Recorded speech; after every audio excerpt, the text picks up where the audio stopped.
Hey guys, Wyatt Claypool here. It's been a while since I made a video on British Columbia provincial politics, but seeing as I am currently in Vancouver and Premier David Eby has just announced his new cabinet, there's no time better than right now to discuss how this is probably going to affect BC politics into at least the near future. I think David Eby severely overplayed his hand. The man's not very good at bluffing, and I think the fact that pretty much every single BC NDP MLA was either made a minister or a legislative secretary or is like the House leader or whip, every single person has a role. And that at least indicates to me that David Eby is not secure in thinking that he's going to be able to hold on to this government for a full 4 year term. Yes, the BC NDP have a majority, but it's a bare majority, just 47 seats, the exact number he needs for the majority. And even then, he technically doesn't have a majority since the BC NDP are going to have to put up who the speaker is going to be. And so they'll only have 46 seats. So either the Greens are going to have to vote with them to pass stuff, or they're going to have to go through the far more onerous process of having every single MLA vote, have it end in a tie, and then having the speaker break the ties in favor of the NDP. Obviously, an NDP speaker is always going to pretty much break ties in favor of his own party, but it is more of a process to getting this stuff done. Anyways, I want to get into some more of the issues here in just a second, but I do want to remind you guys, if you are not currently subscribed to this channel, make sure go to and hit that subscribe button, like this video, leave a comment, do all that great stuff. And if you want to support the show, you can also donate to the Give Send Go Legal Fund, linked in the description below, as well as pinned at the top of the comments. But I just want to go to the announcement post that David Eby had made about the cabinet. I think it's very defensive the way he's presenting how he's doing things here. So David Eby says BC's new cabinet reflects our province's diversity, experience, and talent. This team is focused on what matters to you: lowering costs, strengthening healthcare, building new homes, and creating jobs in safe communities. I guess it kind of does reflect the diversity and experience of the province because it seems like everyone and their dog is currently in David Eby's cabinet. Think about it this way: when John Horgan had won the election back in 2020, I think he got in with like 55, 53. I'll check. How many people did he have? Yeah, he had 57 people in his majority government in 2020. I'm not sure, I was lowballing it there for a second.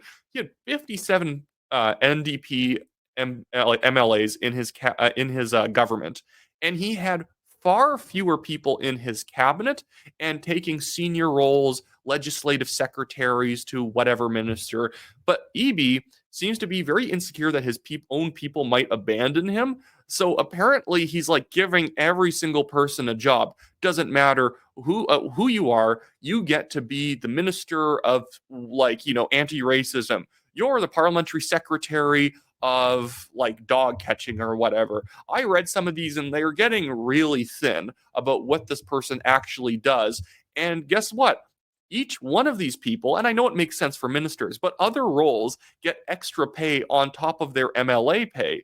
And in fact, this cabinet, this NDP government, is costing, just in the senior roles alone, not staffers and or any of that other stuff, with just the MLA's extra bonus pay alone, this government is going to cost BC residents more than $490,000 more than Horgan's government. That's a little bit of a tell that David Eby is not going to do the slightly conservative things that he had promised during the campaign. Because obviously Eby was extremely concerned that he was going to lose to the Conservatives, which he basically barely won. He only won by like 150 votes in like a couple of ridings, and if those had swapped the other way, it would be a Conservative government. He barely won. And instead of holding to the promises that, yeah, maybe we'll cut the provincial carbon tax, maybe we'll do involuntary drug rehab, maybe we're going to try and lower taxes here or there, we'll put in some affordability measures that aren't just the government throwing money at people. Instead, he's already signaling to everybody that he's not going to do any of that because he can't even keep the spending lower in his own cabinet. And I think the real motive is here, and why it's such a big tell on David Eby's part, it's a big bluff, is because it seems like he thinks he has to bribe his own MLAs so that they don't cross the floor. Because the idea is if you cross the floor, if you're a parliamentary secretary, you're going to lose a lot of money. I do like this comment by Anthony Koshier. 42 out of 47 MLAs are either ministers or parliamentary secretaries. I always thought it was legislative secretary since it's the legislature, but I guess they're still called parliamentary secretaries. And even then, it's not that 5 don't have roles. The other 5 are like caucus chairs, party whips, and those people also get more money. But Anthony Koch goes on to say, it's like the Oprah Winfrey show. You get a fake job with an overinflated title and pay raise, and you get a fake job with an overinflated title and pay raise. And that's absolutely correct. This is a bribe. Some of the BC NDP MLAs who are going to have a lot of pushback from their own communities over the things that they're going to do over the next 2 to 4 years, at least he can keep them in line by saying, if you leave, you're going to lose the extra $16,000, especially ministers or other more senior roles than just parliamentary secretary. We're making $40,000 more than other people. Actually, maybe you want to bring this up on screen right now. Since it gives the breakdown of how much more these people are paid. And like there are conservative roles that also pay more, but it's way more when you're actually on the government side of things. This is how much more the additional salary is for each of those positions on top of the basic $119,000 income. Premier makes $107,000, ministers $59,000, minister of states, portfolios, whatnot, speakers, deputy speakers, the parliamentary secretaries generally don't get paid as much more. You get an extra $17,929. But, considering a lot of these people probably aren't qualified for much more than just sitting there and putting up their hand to vote, that's a lot of money to some of these people. And so another thing we have to think about here is that, especially when it comes to BC NDP MLAs in Surrey, who have been lying to their community saying, no, I'm not in favor of SOGI 123. Oh, don't worry, I'm against the carbon tax. Oh, don't worry, I'm against all of this socialist nonsense that David Eby has been talking about in the past. I'm against the drug injection sites. That this money is probably just to keep them in line so that they don't cross the floor. Because there are a lot of NDP MLAs in some areas like Surrey who I would define as non-ideological. They are not people who will really buy into the NDP program. They're more so just community figures, and you run for the party that can actually win. And so what we have is a bunch of guys who are now being just their only real incentive to keep betraying their community, keep voting for SOGI, keep voting for drugs, keep voting for all the soft on crime laws, is the fact that they might be getting an extra $17,000. And again, that's actually good for the conservatives, that they know what kind of headspace Eby is in. He is not confident. He thinks his people might abandon him.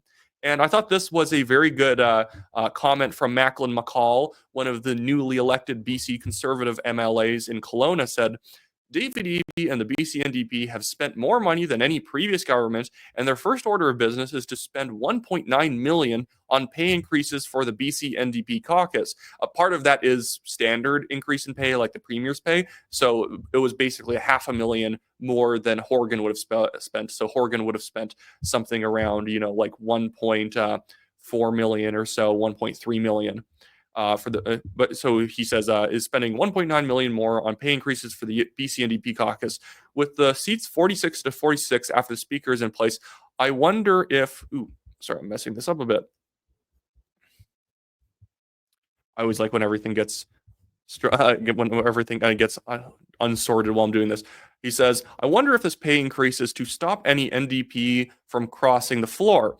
And I absolutely agree.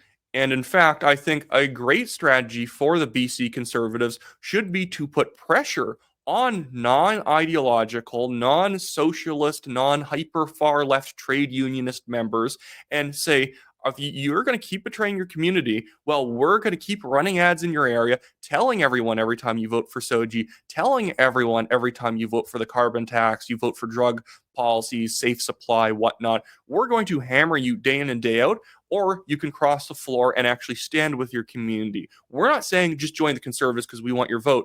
We want you to cross the floor so that you can survive the next election because your own community isn't on side with you.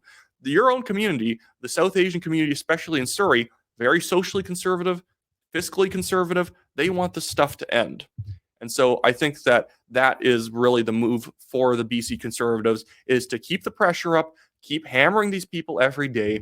There's this kind of decorum rule in politics that generally, if one MP or MLA from the current government goes on vacation, someone from the opposition will go on vacation too, to keep the numbers about right. I don't think the BC Conservatives should be doing that. Things are really bad right now in the province of BC. They should just be there all day, pushing for votes, fighting on the floor for things, and not letting any of these BC NDP MLAs go on vacation, because they don't deserve it. Yes, we can all go on vacation during the summer when the legislature's out of session, but if it's in session, you're there fighting for your constituencies, and we'll see how long these self-interested BC NDP MLAs will actually last if they're supposed to be doing 8-hour days, 5 days a week. And maybe they'll actually cry uncle and agree to maybe, start voting against some of the more radical elements of the BC NDP's program.